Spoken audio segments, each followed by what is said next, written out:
Isabella Donovan had always lived a life of privilege, growing up in her father's grand estate, surrounded by luxury. But despite the wealth, she had always sought something more, something real. Her recent breakup with Robert, a wealthy and well-known man from a prominent family, had sent shockwaves through the Donovan household. For her father, Mr. Donovan, it wasn't just a breakup, it was a betrayal. In his eyes, Robert was the ideal suitor, rich, powerful, and well-connected. Isabella's decision to end the relationship struck a deep blow to his pride, and he wasn't about to let her ruin the Donovan name by choosing love over wealth. In a fit of fury, Mr. Donovan came up with a plan, a punishment disguised as a lesson.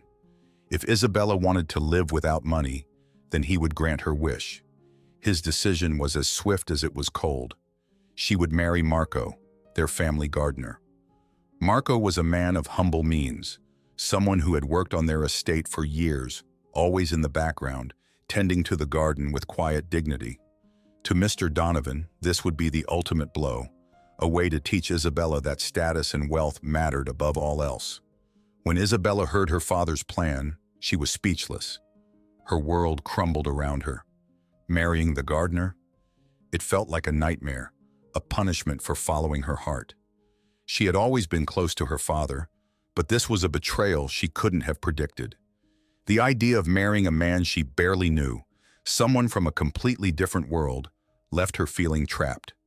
She had always been strong-willed, but now she was powerless, her life being dictated by her father's whims. Marco, on the other hand, was just as shocked when Mr. Donovan approached him. He had always respected Isabella from a distance, knowing his place in the household hierarchy. The thought of marrying her was something he had never even considered. He was a simple man, content with his work, grateful for the job that allowed him to support his aging parents. But now, standing in front of Mr. Donovan, he realized he had no choice. The offer wasn't really an offer, it was an order. And disobeying Mr. Donovan wasn't an option for a man in Marco's position. Reluctantly, he agreed, though his heart was heavy with uncertainty. The days leading up to the wedding were filled with a heavy silence. Isabella refused to speak to her father, her resentment growing with each passing day. She couldn't bear to look at Marco, and he, sensing her bitterness, kept his distance. There was no joy, no excitement, just a grim acceptance of what was to come. The estate, once lively with preparations for a wedding, felt cold and empty, as if it too was mourning the union that was about to take place. The ceremony was held in the family's private chapel, a grand building with towering stained glass windows and marble floors. But despite the grandeur, the atmosphere was devoid of warmth. Only a handful of guests were present, most of them family friends who had been invited out of obligation rather than joy. The bride and groom stood at the altar side by side, yet miles apart. Isabella wore a simple white dress, her face expressionless, while Marco stood awkwardly in a suit that didn't quite fit, his hands nervously clasped in front of him. The priest's words echoed through the empty chapel, but neither Isabella nor Marco heard them. They were too lost in their own thoughts, each grappling with the reality of their situation. Isabella's mind raced with anger and sorrow. How could her father do this to her? She had never imagined her wedding day like this, cold, emotionless, with a man she barely knew. She couldn't bring herself to look at Marco. To her, this marriage was a cage, a punishment for defying her father's expectations. She longed for freedom, but now she was trapped. Marco, too, was overwhelmed with emotions, though he kept them hidden behind a calm exterior. He had never dreamed of a life like this.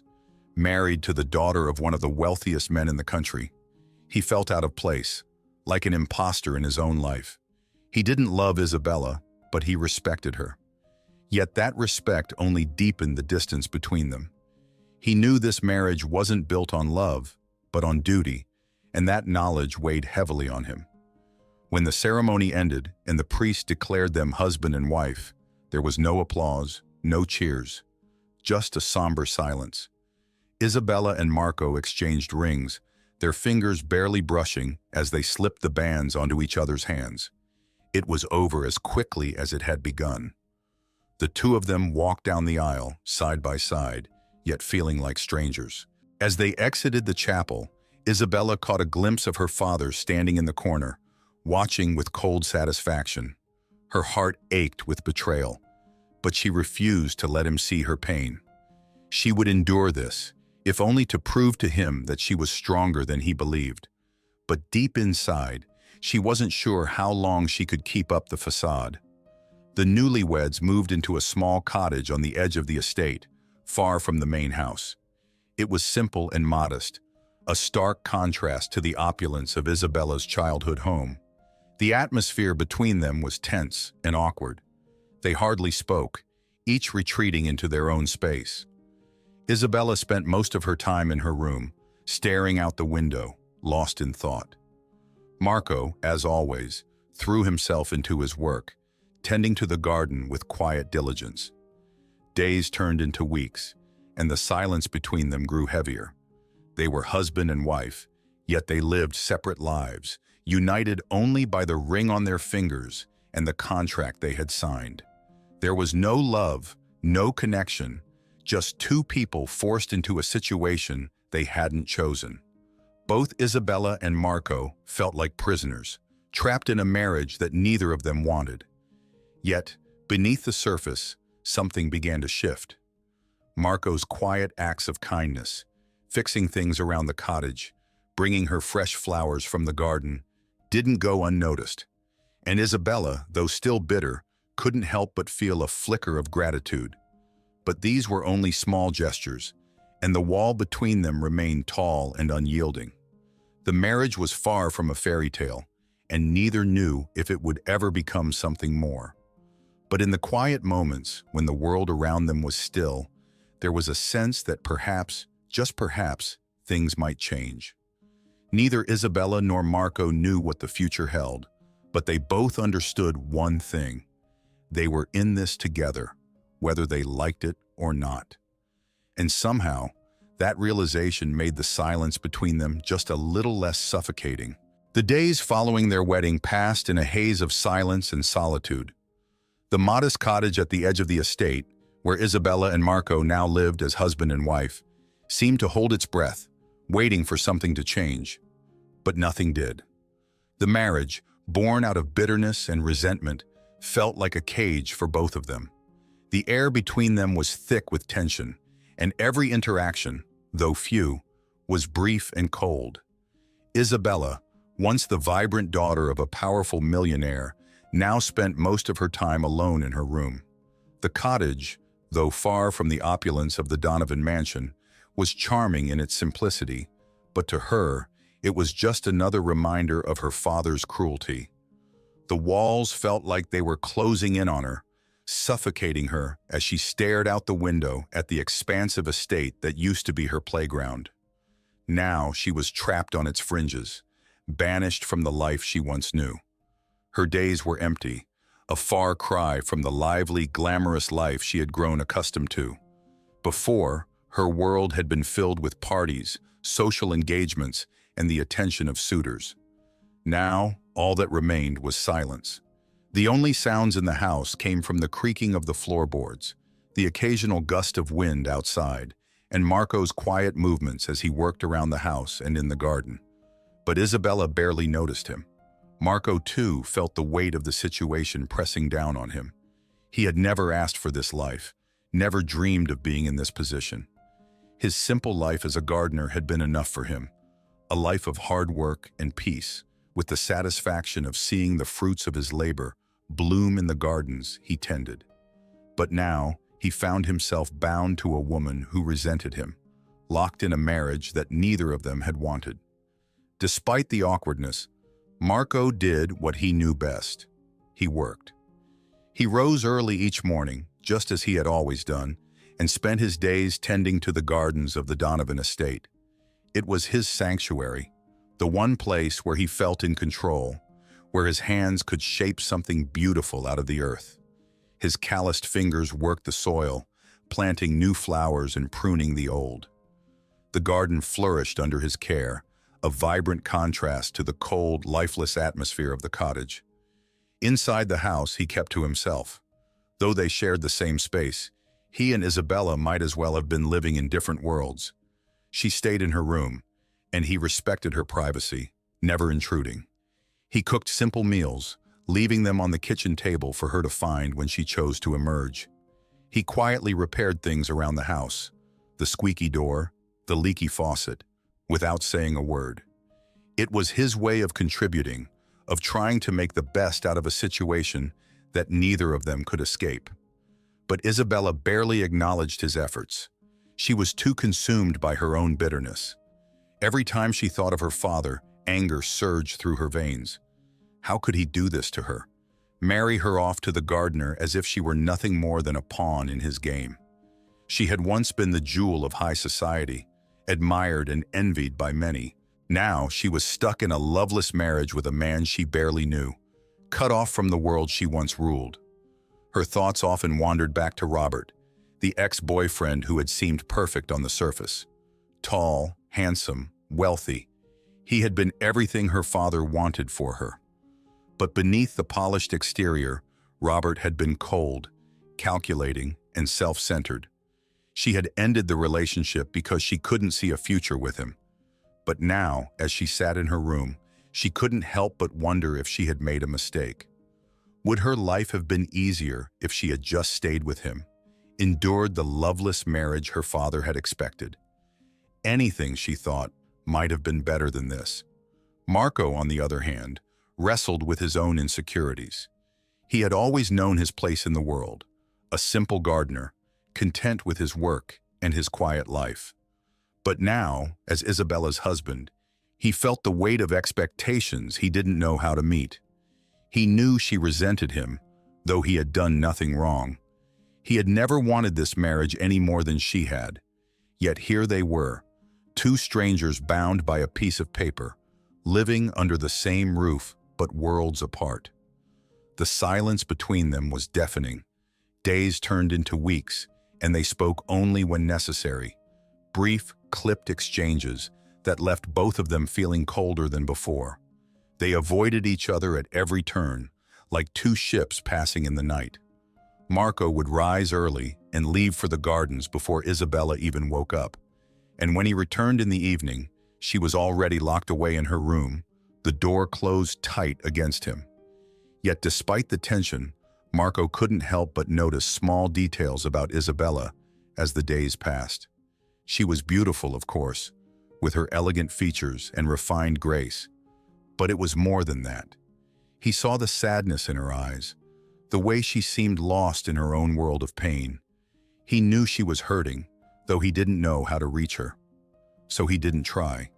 He respected her space, giving her the distance she clearly wanted, though a part of him wished things could be different. Isabella, too, began to notice things about Marco that surprised her. At first, she had resented him simply for being there, for being a part of the nightmare her father had forced upon her. But over time, she couldn't deny that he was kind. Quiet, yes, but always respectful. He never complained, never intruded on her space. He worked hard, maintaining the garden with a level of care and dedication that she hadn't expected. He was patient too, far more patient than she could ever be in his situation. But still, their lives remained separate, the gap between them seemingly impossible to bridge. Isabella's heart was a fortress, her walls built high to protect herself from the hurt she had endured, from her father, from Robert, from the world that had once adored her, but now seemed to have forgotten her. And Marco, though kind, was too much of a stranger for her to let him in. As the days stretched into weeks, the weight of their silence grew heavier. Both of them felt it, though neither knew how to break it. They were husband and wife, bound by duty and circumstance, but they were not partners, not yet. The cottage, once filled with the possibility of a new beginning, now felt like a prison for both of them, a place where love seemed impossible. Yet beneath the surface, something subtle was beginning to change. It was small, almost imperceptible, but it was there. A shift in the way they saw each other, in the way they moved around each other. Marco continued his quiet acts of care, leaving fresh flowers on the kitchen table, repairing things around the house without being asked. And Isabella, though still distant, began to notice these gestures. She didn't say anything, but she saw the effort he was making, and slowly, her resentment began to soften. Still, they lived in separate worlds, neither of them ready to cross the divide between them. The life they shared was one without love, without warmth, but it was a life they were both trying, in their own ways, to make bearable. The future seemed uncertain, but one thing was clear. They were in this together, whether they liked it or not, and in that shared solitude, something quietly took root, though neither of them knew it yet. Something fragile, something hopeful, something that, in time, might grow into the very thing they had both given up on: love. As the third week of their awkward, silent coexistence drew to a close, the tension that hung between Isabella and Marco began to take on a different quality. Though neither of them would admit it, least of all to each other, something subtle had shifted. The silence between them, once filled with resentment and cold detachment, now seemed to hum with an unspoken question. It was one evening, as the late summer sun cast a golden light over the estate, that Marco noticed something. Isabella had barely been eating. He often saw the meals he prepared, simple but hearty dishes, left untouched on the kitchen table. She would come out of her room after he had gone back outside, or retreated to his own small space. But when he returned later, the plates of food were still full. It was as if she were deliberately avoiding anything that might feel like dependence on him, as if she were rejecting not just the meals, but the very idea of receiving something from him. Marco couldn't ignore it. Her pale face and the hollowness in her eyes haunted him, though he knew she would never welcome his concern. She had built walls around herself so high that he often wondered if anyone could reach her. But Marco had learned one thing in his years of working with the earth. Even the hardest, most barren soil could be coaxed into blooming with enough patience, care, and the right kind of attention. That evening, he decided to do something small, something that wouldn't demand anything from her, but would show her that he noticed, that he cared. With the vegetables he had grown in the garden, his pride and joy, he prepared a simple meal, a vegetable stew, warm and nourishing, with freshly baked bread. He placed the food on a tray and, after a moment of hesitation, set it gently outside Isabella's door. There was no note, no explanation, just the food, left for her to find. As he placed the tray down, Marco felt an unexpected pang of vulnerability. He knew she could ignore the meal, as she had done so many times before. But this was different. This wasn't just a duty-bound gesture, it was an offering, a quiet signal that he saw her not just as the cold, distant woman she appeared to be, but as someone who was hurting, someone who needed care, even if she didn't want to admit it. Isabella, sitting in her room in the dim light, heard the soft clink of the tray being placed outside her door. At first, she did what had become second nature. She ignored it. She had become used to shutting out Marco's quiet presence, treating him as if he didn't exist. It made her situation easier to bear. But as the minutes ticked by, something gnawed at her. She glanced at the door, curiosity slowly seeping into her guarded mind. Eventually, she stood and opened the door, half expecting to find nothing, thinking perhaps she had imagined the sound. But there it was, a tray with a bowl of steaming vegetable stew, its earthy aroma filling the air. For a long moment, she just stared at it. No one had ever done something so simple yet thoughtful for her. Certainly not her father, who expressed love through control and power. Certainly not Robert, her ex-boyfriend, who had lavished her with expensive gifts, but never gave her anything that felt real. Cautiously, she picked up the tray and brought it inside. Sitting on the edge of her bed, Isabella hesitantly took a spoonful of the stew. The flavors were rich and comforting in a way that surprised her. It wasn't just the taste, but the gesture itself that stirred something inside her. She knew that Marco had grown the vegetables himself, tended them with the same care and patience he gave to everything. He had prepared the meal just for her, without expecting anything in return. As the warmth of the food spread through her, Isabella felt a strange sense of gratitude, one she hadn't felt in a long time. It was such a small thing, a simple meal left outside her door. But to her, it was one of the most heartfelt gestures anyone had made in what felt like forever. She couldn't help but feel a flicker of something she hadn't expected, appreciation for the man who had been forced into her life. The days passed, and though they continued to live mostly separate lives, Isabella began to notice more and more of Marco's small acts of kindness. He quietly fixed things around the house, the creaky door hinge, the leaking faucet in the bathroom, without asking or expecting acknowledgement. The garden, once a place she avoided because it reminded her of her forced marriage, had become a vibrant, living space under his care. Flowers bloomed in every corner, and the air was filled with the sweet scent of lavender and jasmine. Isabella started to linger in the garden, spending more time outside, away from the cold walls of her room. She would sit on a bench, watching Marco work in the distance, his hands moving skillfully through the soil. There was something calming about it, about the way he seemed so connected to the earth, so content in his work. She had never met a man like him before, someone who found joy in such simple things. At first, she didn't speak to him, still wary of opening herself up. But she began to observe him more closely, noticing things she hadn't before.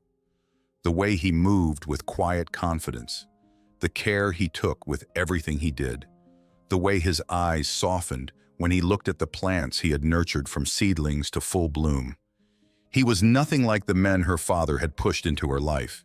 He wasn't flashy or arrogant. He didn't demand attention or expect praise. He just was. As the days turned into weeks, Marco continued his quiet gestures. He left fresh flowers on the kitchen table, knowing that Isabella would find them when she came out of her room. He kept the house in order, taking care of the little things that needed fixing. He never pushed her, never intruded on her space.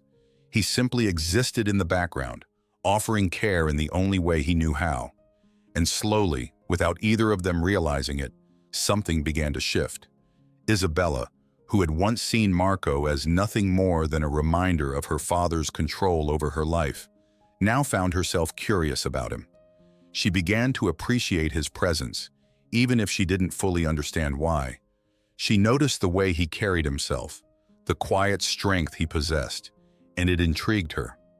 One evening, after another long day of silence, Isabella found herself standing at the edge of the garden, watching Marco as he finished his work. The sun was setting, casting a warm, golden glow over the estate. For the first time in weeks, she felt the urge to speak to him, to say something, anything that might bridge the distance between them. "Marco," she called out softly. He turned, surprised to hear her voice. It was rare for her to speak to him unless it was absolutely necessary. "Yes, Mrs. Donovan," he replied, wiping his hands on a cloth as he approached her. Isabella hesitated, unsure of what to say. But then she looked at the garden, at the beauty he had created, and she found the words. "The garden, it's beautiful," she said quietly. "You've done an amazing job." Marco blinked, clearly taken aback by the compliment. He hadn't expected her to notice, let alone say something so kind. For a moment, he didn't know how to respond. "Thank you," he said simply, his voice filled with sincerity. "I'm glad you like it." Isabella nodded, feeling a strange sense of peace wash over her. It was just a small conversation, just a few words exchanged. But in that moment, it felt like the first step towards something more. As she walked back to the cottage, Isabella realized that Marco was different from anyone she had ever known. He wasn't like her father, who used power to control. He wasn't like Robert, who used wealth to manipulate. Marco was kind, patient, and genuine in a way she had never experienced before. And for the first time in a long time, she felt something other than bitterness. She felt hope. As the days turned into weeks, the mansion that once felt like a cold, lifeless prison began to change. It wasn't just the beautiful blooms that Marco nurtured in the garden, nor the small repairs that gradually brought life back to the old estate. It was something deeper, something growing between the two inhabitants of the house. It began with small conversations, fleeting moments where their paths would cross in the halls or outside in the garden. At first it was simple, remarks about the weather or a comment about the plants Marco so carefully tended. Isabella would mention in passing how much she appreciated the flowers he left on the kitchen table, or how peaceful the garden had become since he started working there. Marco, in turn, would give her tips on which plants thrived in the autumn, or casually mention the care he put into tending the roses, knowing they were her favorite. These conversations were short, but each one felt like a small bridge between them, one step toward dismantling the wall that had been built between them by their forced marriage. Slowly, they began to see each other not as strangers trapped in a loveless union, but as people with lives, histories, and thoughts worth sharing. One late afternoon, Isabella found herself wandering into the garden more often, taking in the peaceful ambiance that Marco had created. The garden had transformed into a sanctuary of color and life. Vivid blooms lined the pathways, vines twisted artfully around the trellises, and the scent of jasmine filled the air. For the first time in months, Isabella felt a sense of tranquility. She started spending hours there, reading or simply enjoying the stillness, and gradually, Marco became a constant presence in those moments. It wasn't long before their brief exchanges blossomed into real conversations. At first, they talked about simple things: Marco's work in the garden, the changing of the seasons, how certain plants flourished while others required more care. But soon, their conversations deepened. One evening, as the sun dipped low on the horizon, casting a warm, golden hue over the estate, Marco found Isabella sitting on a bench near the garden's edge. She had been watching the sunset, her mind far away, when he approached. "Mind if I sit?" he asked, nodding toward the empty space beside her. Isabella glanced at him, surprised. In the past, they had always kept a respectful distance, but something in the air had shifted. She nodded, gesturing for him to join her. They sat in silence for a while, watching as the last rays of sunlight kissed the tops of the trees. Then, Isabella broke the quiet. "Do you ever feel like you're trapped?" she asked, her voice soft, almost hesitant. She wasn't sure why she was asking, but the words seemed to escape before she could stop them. Marco turned his gaze toward her, his brow furrowing slightly as he considered her question. "Trapped?" he repeated, as if testing the word. She nodded, her hands fidgeting in her lap. "Like, no matter what you do, no matter how hard you try, you're stuck in a life you didn't choose." Marco was silent for a moment, his gaze thoughtful. Then, he leaned forward slightly, resting his elbows on his knees. "I think everyone feels that way sometimes," he admitted.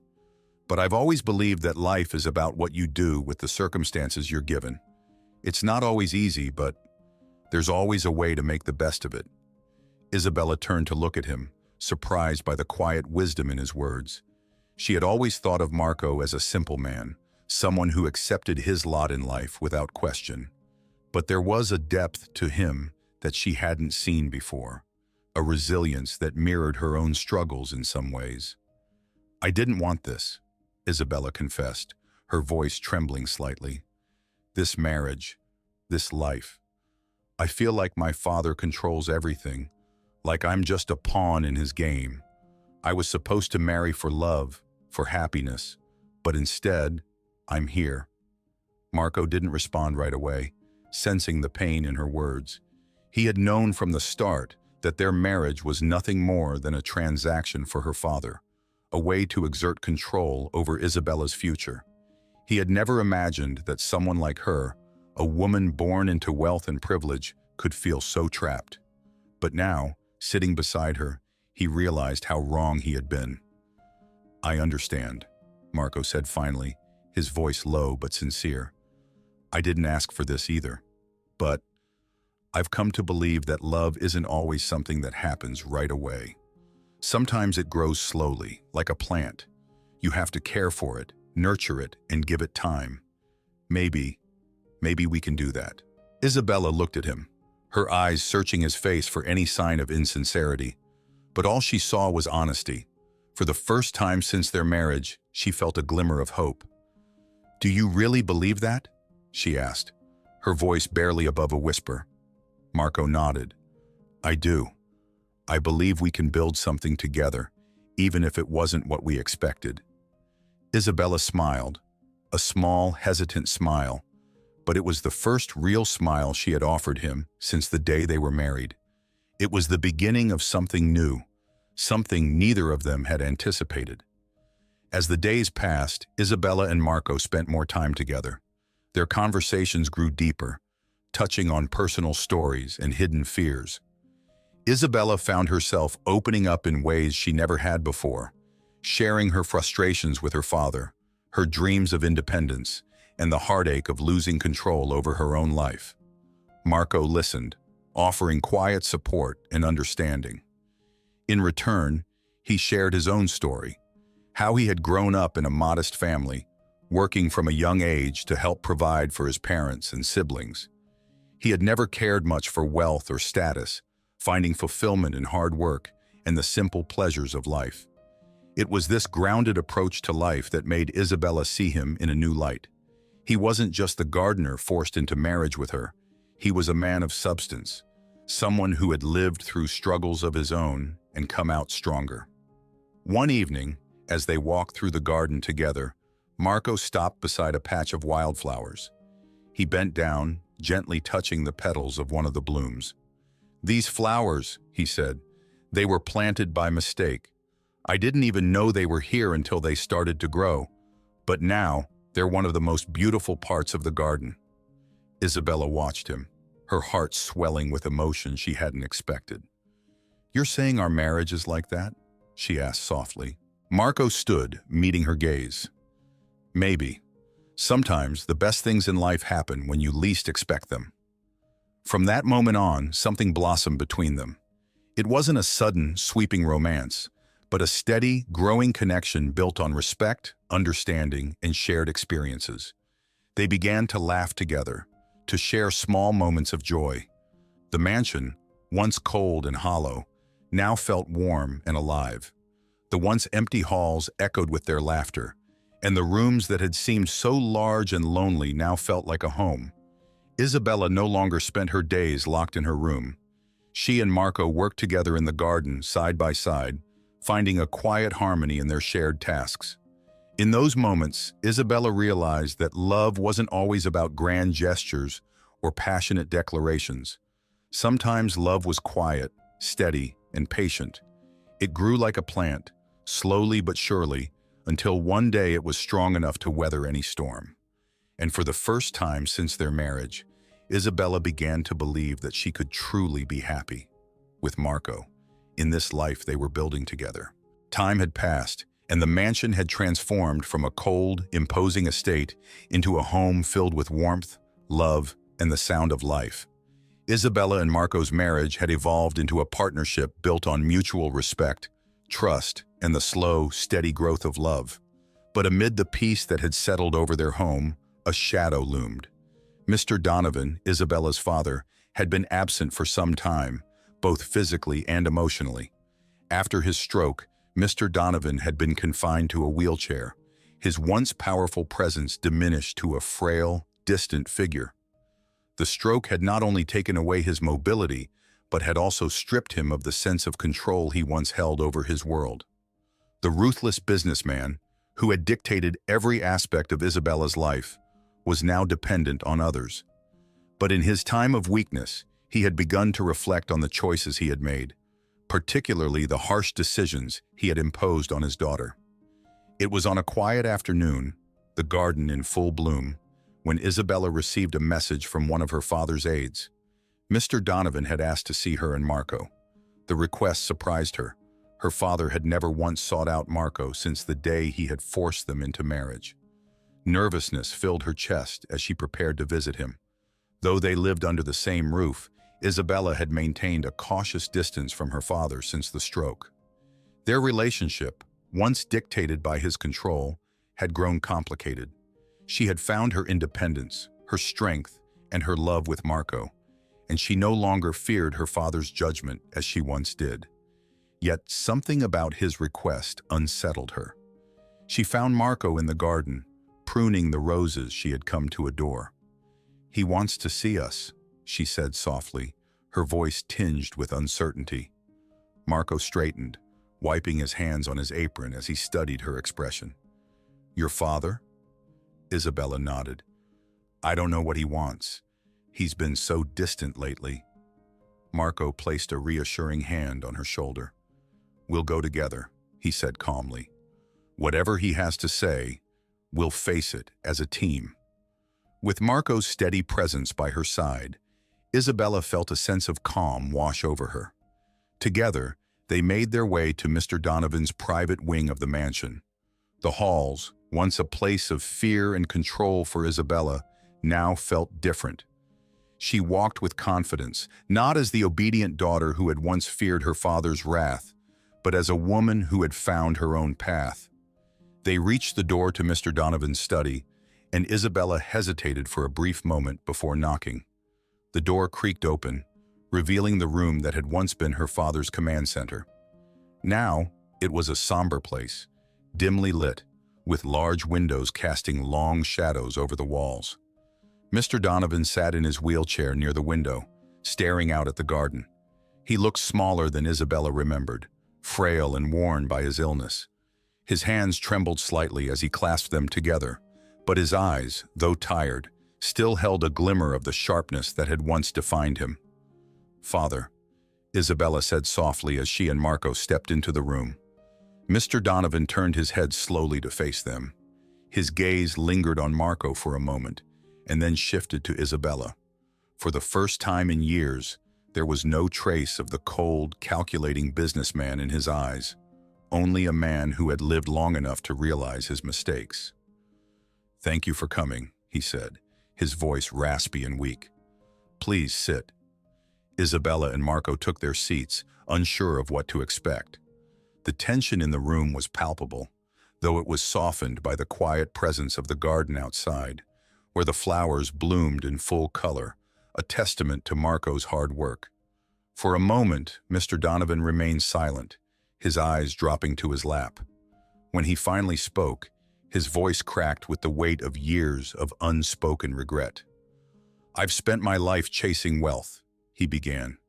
"I believed that money was everything, that it could buy respect, love, even happiness.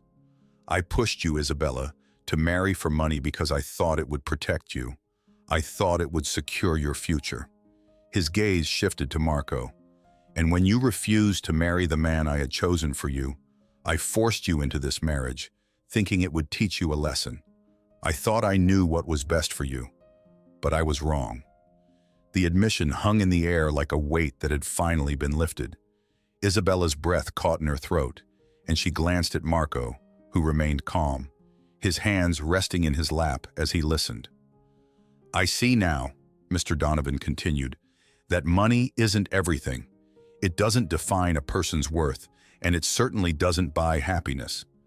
I've watched the two of you. I've seen how you've built a life together, not because of wealth, but because of who you are." Marco. He paused, his voice faltering slightly, as he turned his attention fully to Marco. "You've shown me something I've never understood. You've worked hard, not for money or status, but out of pride in what you do. You've cared for this estate, for my daughter, with a sense of responsibility that has nothing to do with wealth. I underestimated you. I misjudged you." Marco shifted slightly, humbled by Mr. Donovan's words but unsure of how to respond. "I've come to realize," Mr. Donovan continued, "that character, not money, is the true measure of a man. And you, Marco, have proven yourself to be a man of great character." There was a long silence as the weight of Mr. Donovan's words settled over the room. Isabella felt her heart swell with emotion. She had spent so many years seeking her father's approval, never imagining that it would come in this way. Mr. Donovan took a deep breath, his voice softer now. I owe both of you an apology. Isabella, I was wrong to force you into a marriage you didn't want. And Marco, I was wrong to think that you were unworthy of my daughter simply because of your station in life. Tears welled in Isabella's eyes, but she blinked them back, maintaining her composure. Marco reached over and gently squeezed her hand, offering silent support. I don't have much left to offer, Mr. Donovan admitted, his voice breaking. But I want to make things right. Marco, I would like to offer you a position managing this estate. I can no longer do it myself, and I believe you are the right man for the job. You've earned my respect, and I want you to know that you have my blessing. The words hung in the air like a quiet offering, a gesture of redemption from a man who had spent most of his life driven by greed and ambition. Marco, ever humble, looked down at his hands, clearly moved by the offer. Mr. Donovan, Marco said quietly, I appreciate your words and your offer, but I didn't marry Isabella for approval or wealth. I married her because I grew to love her. This job, this estate, it's secondary to the life we've built together.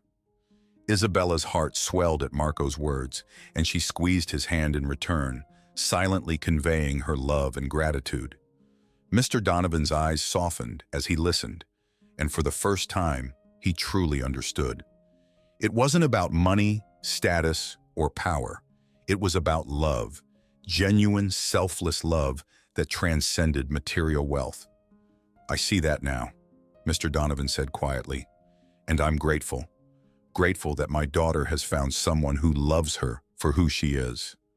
The room fell into a peaceful silence as the weight of years of tension and regret finally began to lift. Isabella looked at her father, her heart full of compassion. For the first time in her life, she saw him not as the controlling businessman, but as a man who had made mistakes and was now trying to make amends. Thank you, Father, Isabella said softly, for seeing us, for seeing Marco for who he really is. Mr. Donovan nodded, his eyes glistening with unshed tears. I'm proud of both of you, he said, his voice barely above a whisper. I only wish I had realized sooner. As the sun began to set outside the window, casting a warm golden glow over the garden, the three of them sat in quiet reflection. The mansion, once a symbol of wealth and power, now felt like a place of healing, where love and forgiveness could grow alongside the flowers in Marco's garden. And for the first time in years, Isabella felt at peace. If you enjoyed this story and want to hear more like it, don't forget to give this video a thumbs up and subscribe. Let me know in the comments what you thought about the story and share any themes or ideas you'd like to hear in future stories. Your feedback means the world to me. Thanks for watching.